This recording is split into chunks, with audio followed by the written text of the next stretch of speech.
Assalamualaikum warahmatullahi wabarakatuh. Halo teman-teman. Perkenalkan, nama saya Zahratul Munawwarah dengan NIM E1F021061. Video ini dibuat untuk pemenuhan tugas UTS perkembangan anak usia dini. Rumusan masalah yang akan dibahas adalah sebagai berikut. Yang pertama, apa arti perkembangan? 2. Apa arti pertumbuhan? 3. Apa perbedaan perkembangan dan pertumbuhan? 4. Apa karakteristik perkembangan anak usia dini? 5. Apa faktor yang mempengaruhi perkembangan? 6. Apa prinsip-prinsip pada perkembangan? Kita masuk pembahasan pertama, yakni apa arti perkembangan. Perkembangan merupakan perubahan bersifat kualitatif yang terjadi secara sistematis, progresif, dan berkesinambungan yang meliputi aspek fisik dan psikis. Perkembangan menyangkut adanya proses diferensiasi dari sel-sel tubuh, jaringan tubuh, organ-organ, dan sistem organ yang berkembang sedemikian rupa sehingga masing-masing dapat memenuhi fungsinya.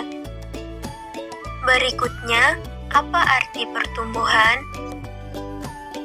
Pertumbuhan adalah perubahan yang bersifat kuantitatif. Perubahan ini dalam hal pertambahan ukuran sehingga menyangkut perubahan fisik. Indikator pertumbuhan meliputi tinggi badan, berat badan, ukuran tulang, dan pertumbuhan gigi. Apa perbedaan perkembangan dan pertumbuhan? Perhatikan bagan berikut ini. Dilihat dari sifatnya, perkembangan bersifat kualitatif sehingga tidak bisa digambarkan dalam bentuk bilangan, dan pertumbuhan bersifat kuantitatif sehingga bisa digambarkan dalam bentuk bilangan. Objek perkembangan lebih mengarah kepada fungsional fisik dan psikologi, sedangkan pertumbuhan mengarah kepada fisik. Perkembangan sendiri terjadi sampai akhir hayat dan pertumbuhan terjadi sampai usia tertentu. Jika dilihat dari kenampakannya, perkembangan bersifat abstrak dan pertumbuhan bersifat konkret, yakni nyata atau benar-benar ada yang dapat dilihat secara fisik. Perubahan yang terjadi pada perkembangan bersifat reversibel, dapat kembali ke bentuk awal, dan pertumbuhan bersifat irreversibel atau tidak dapat kembali ke bentuk awal. Indikator dari perkembangan terlihat dari sifat dan kemampuan melalui pengamatan tanpa adanya alat ukur yang akurat dan tidak dapat dinyatakan dalam satuan. Dan pertumbuhan dapat diketahui dari perubahan fisik atau dapat dinyatakan dalam bentuk satuan dan diukur secara akurat menggunakan alat ukur. Apa karakteristik perkembangan anak usia dini? Yang pertama, anak usia dini bersifat unik. Setiap anak berbeda antara satu dengan lainnya dan tidak ada dua anak yang sama persis meskipun mereka kembar identik. Mereka memiliki bawaan, ciri, minat, kesukaan, dan latar belakang yang berbeda. Menurut Britcamp 1987, anak memiliki keunikan tersendiri seperti dalam gaya belajar, minat, dan latar belakang keluarga. Keunikan dimiliki oleh masing-masing anak sesuai dengan bawaan, minat, kemampuan, dan latar belakang budaya kehidupan yang berbeda satu sama lain. 2.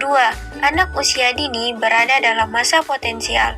Anak usia dini sering dikatakan berada dalam masa golden age atau masa yang paling potensial atau paling baik untuk belajar dan berkembang.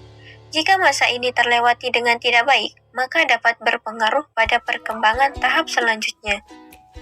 3. Anak usia dini bersifat relatif spontan. Pada masa ini, anak akan bersikap apa adanya dan tidak pandai berpura-pura. Mereka akan dengan leluasa menyatakan pikiran dan perasaannya tanpa mempedulikan tanggapan orang-orang di sekitarnya. 4. Anak usia dini cenderung ceroboh dan kurang perhitungan. Anak usia dini tidak mempertimbangkan bahaya atau tidaknya suatu tindakan.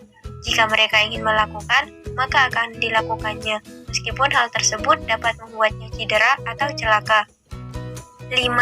Anak usia dini bersifat aktif dan energik. Anak usia dini selalu bergerak dan tidak pernah bisa diam kecuali sedang tertidur.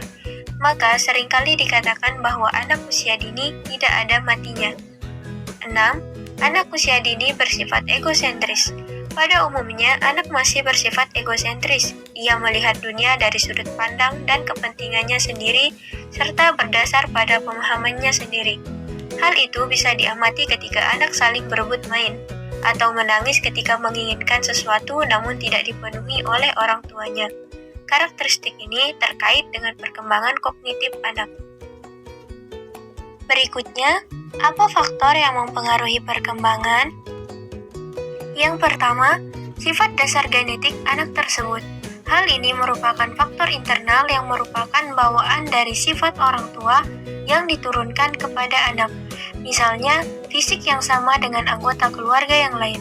Selain itu, faktor genetik juga akan menurunkan banyak hal lainnya seperti faktor resiko sakit yang dialami orang tua hingga sifat yang mungkin menurun pada anak. 2. Nutrisi dan gizi yang diberikan.